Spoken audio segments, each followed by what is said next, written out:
Hello, this is Kelly from I Bring It, and I'm going to be giving you, continuing to give you more information about the fiber arts and projects that you're able to do.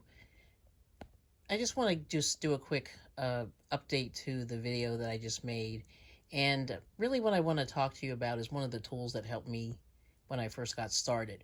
Now, this book here is called Reader's Digest Guide to Needlework, and as you see, it pretty much gives you examples and patterns for each of these kinds of needlework.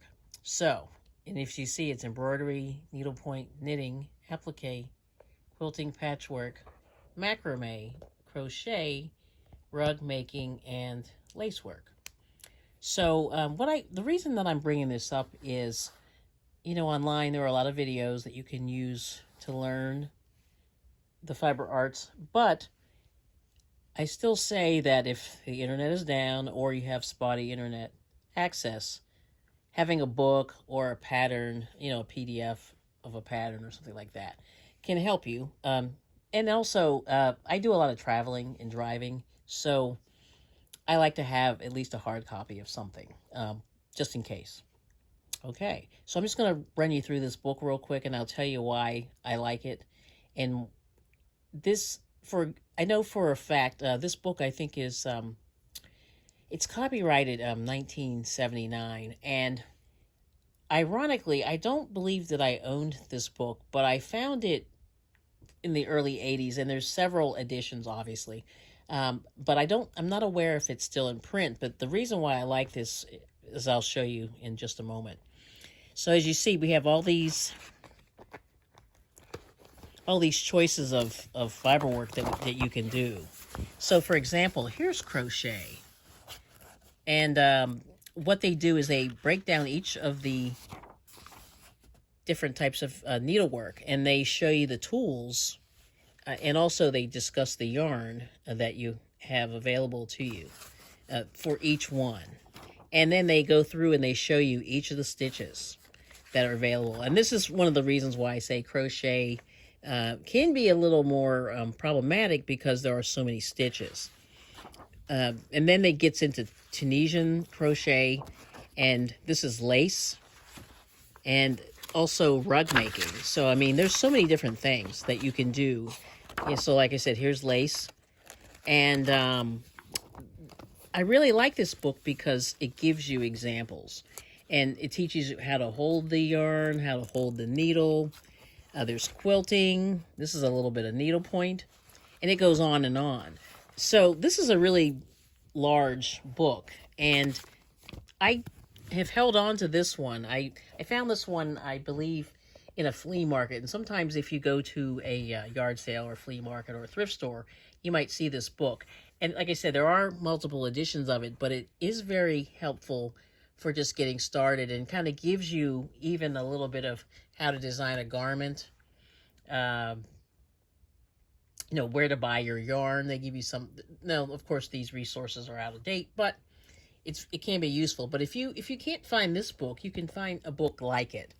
One other thing that I want to show you is a lot of times you see books, in a store, and if I do buy a book, I would rather have a book with a spiral on it, because the pages don't get torn as easily.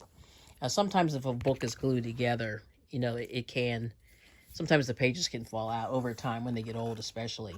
But this is a book, as I said, with a spiral in it. And this is actually like knitting 101, basically, knitting the easy way. So once again, they show you the hooks. They talk a little bit about knitting and some of the benefits of it. They show you some of the utensils that you need, or implements or instruments that you need. They show you how to hold, how to actually do the stitches, and how to hold the yarn and things like that. So if you can find a book like this on either knitting or crocheting, this is, I think, a great way to start. If you're just completely new to the arts, but also, like I said, if you're offline, this can be helpful. And it's something that even if you go out somewhere, you can go out and, if you like to, crochet outside of the home, you can take the book with you just at least to how to remember the stitch. Or you can take a photo of it with your phone. So that's just something that I think, if you're a reader and you like books, this would be, a good way to start. And like I said, there are so many books that are available. Everybody knows where to get them. I mean, you can get books anywhere. But like I said, for me, these were good books that kept me, I was able to take them with me. And I like the portability of it. So just something, just a suggestion on that. The other thing that I wanted to mention is I believe this book here, I actually ended up getting it as a set, and this is something that you might want to look for when you're shopping. This, I believe, came with 2 books and a set of crochet hooks, and I believe I got it from Publishers Clearinghouse, which is very random, and I was getting emails from them years and years ago, and I went on their website, and I know they sold products, but I had no idea what they really sold. But this book came, I believe, with 2 pamphlets, 2 different crochet books, and then it had the 10 crochet hooks. And so I would suggest for anybody who's even starting, get yourself not the most expensive crochet or knitting needle set, but sometimes a set is good because, you're going to need several different sizes. And that was kind of good. And I think it might have cost me $13, $14 to get 2 pamphlets and a full set of crochet hooks. And you can find those anywhere. But that was kind of a nice way to get started, some kind of a kit.